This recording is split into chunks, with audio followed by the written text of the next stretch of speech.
Hello, today is our 1000 power pure sine inverter showing testing. This is positive row and battery positive row. This is the negative row and battery negative row. Please do not contact the negative row and tighten the screws. Look, we are connecting coffee machine. This power is 600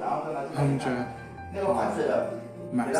Please note that we recommend leaving certain margin about 20% when using the inverter.